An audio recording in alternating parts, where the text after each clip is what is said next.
ముఖ్యంగా మనం గమనించేది అంటే క్రైసిస్కి వెళ్తూ ఉంటారు. క్రైసిస్ అనేది అంటే వాళ్ళకి సంబంధించిన సిలబస్కు సంబంధించినటువంటి విషయాలు సరైన క్రమంలో వాళ్ళకి లేకపోవడం, అంటే మెటీరియల్ రాకపోవడం, సంబంధించినటువంటి స్టాండర్డ్ మెటీరియల్ లేకపోవడం, అది క్రైసిస్. ఎందుకంటే ఆ పరిస్థితుల్లో ఉన్నాడంటే ఆ పిల్లవాడికి ఏం చదవాలి, ఎలా చదవాలి, ఏది చదివితే కరెక్ట్ అనేది ఒక డైలమా ఉంటుంది. అటువంటి పిల్లవాళ్ళలో ఎక్కువ డిప్రెషన్ పోయేదానికి అవకాశం ఉంది.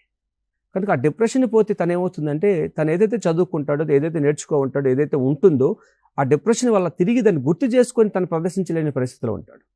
ఇకపోతే మీరు ఎప్పుడైతే ఈ ఎగ్జామినేషన్ పీరియడ్ వస్తుందో, ఎగ్జామినేషన్ ఫీజు కడతారు, ఎగ్జామినేషన్ ప్రిపేర్ కావాలని స్కూల్ టీచర్స్ చెప్తారు, విద్యా వ్యవస్థలు చెప్తుంటాయి, అలాగే పేరెంట్స్ చెప్తూ ఉంటారు, పీర్ గ్రూప్ ఆ వయసులో ఉన్న పిల్లలు కూడా చదువుకోవాలి, ప్రిపేర్ కావాలి, ఆ చాప్టర్ కంప్లీట్ చేయాలి, డిస్కషన్ నడుస్తుంటాయి. ఎప్పుడైతే ఇటువంటి డిస్కషన్ నడుస్తూ ఉంటాయో వాళ్ళల్లో స్ట్రెస్ లెవెల్స్ పెరుగుతాయి. స్ట్రెస్ లెవెల్ పెరగడానికి మనం శారీరకంగా ఏంటంటే కార్టికోసోల్ అనేటువంటి హార్మోను కొంచెం ఎక్కువ మోతాదులో రిలీజ్ కావడం జరుగుతుంటుంది. ఆ యొక్క ఎక్కువ మోతాదులో రిలీజ్ కావడం వలన ఆ యొక్క కార్టికోసోల్ హార్మోన్ వలన స్ట్రెస్ ఎక్కువై, యాంగ్జైటీ ఎక్కువై, ఏదైతే గతంలో నేర్చుకో ఉంటాడో ఆ నేర్చుకునే విషయాన్ని త్వరితగతిన ప్రదర్శించలేకపోతాడు.